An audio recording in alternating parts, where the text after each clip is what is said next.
유동규 씨 말고 이번 사건과 관련해서 주요 키플레이어 중에 하나가 바로 남욱 변호사인데 아시다시피 미국에 가 있습니다. 그런데 경찰이 이거를 묵혀두는 바람에 남욱 변호사의 미국행을 수수방관했다라는 의혹이 지금 나오고 있습니다. 함께 보시죠. 이 대목인데 천화동인의 4호 소유주이자 8,720만 원을 투자해서 1,007억의 수익을 올린 것으로 알고 있고요.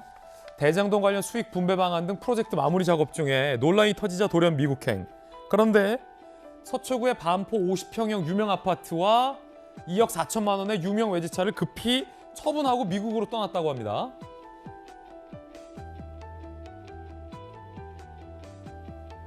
정혁진 변호사님. 네. 그런데 경찰이 야 이거 좀 이상하다라는 정보를 공지받고 내사에 들어가기까지 굉장히 좀 오랜 시간이 걸렸고 그 사이에 반포 50평 비싼 아파트 2억 4천만 원짜리 비싼 차를 급하게 처분하고 미국으로 갔다는 거예요. 특히 저 집 같은 경우는 처분할 것이 아닌데 급하게 처분한 것으로도 지금 나오고 있어요.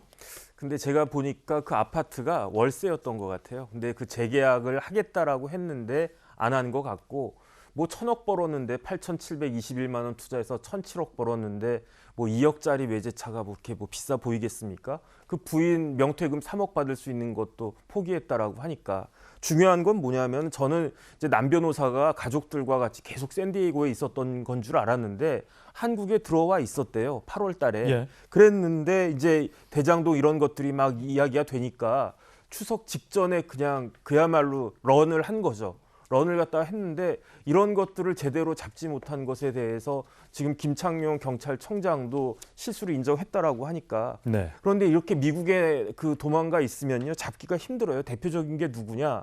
옵티머스의 이혁진 사장이 아직까지도 그냥 계속 있지 않습니까? 안 잡혔어요? 안 안 들어왔잖아요. 그래서 뭐 미국에서 사업한다라고 하고 더군다나 원래 들어와야 되잖아요. 강제로 이제 들어오게 할 방법이 없으니까 예. 뭐 신병 인도 그렇구나. 이런 걸 네. 해야 되는데 예. 더군다나 어쨌든, 이제 남 변호사 돈도 많으니까 뭐 그냥 그 좀 이게 그 캄다운 될 때까지 있을 수 있는 거 아닌가. 그다음에 제가 그냥 논외로 박영수 특검하고 사이에 공통점이 많더라고요. 어떤 거요? 첫 번째는 법무법인이 같아요.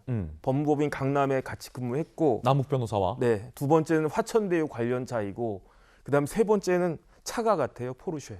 아, 그 포르쉐. 비슷한 사람들끼리 모여 있구나 저는 그 생각이 들었어요. 그런데 이제 박영수 특검은 이제 포르쉐를 빌려서 네. 돌려줬어. 반납하고 렌트비를 냈다라고 해명하고 있으니까 남 변호사도 처분했다면서요. 처분했죠. 네. 그런 차이가 있지만 어쨌든 공통점을 정혁진 변호사가 얘기해 주셨는데 왜냐하면 그러면은 경찰 뭐 했습니까? 전재현님? 아니 그래서 경찰의 수사 의지가 없다고 보는 거죠. 뭐 이것뿐만 아니라 지금 FIU로부터 그 화천대유의 이상한 자금 흐름을 4월에 통보를 받고도 5달 동안 묵히다가 결국은 이제 수사가 안 된 거거든요. 그래서 이제서야 검찰이 수사를 하기 시작하니까 경찰이 무슨 합동수사본부를 차려가지고 조사를 한다고 그렇게 지금 뭐 호들갑을 떨고 있는데요. 저희는 과연 이걸 국민들이 경찰의 수사 의지가 있다고 볼지 최소 그 가장 핵심적인 사람들에 대한 그 출국 금지 이거는 수사의 ABC 중에 A 아니겠습니까? 근데 이제 그것도 지난주에서야 그러니까 남욱 변호사가 출국하고 한참 지난 다음에서야 출국 금지가 이루어진 거죠. 그래서 근데 이런 면에서 이게 경찰의 수사 의지가 느림보 수사를 다시 한번 지역하지 않을 수가 없는 것이죠. 예.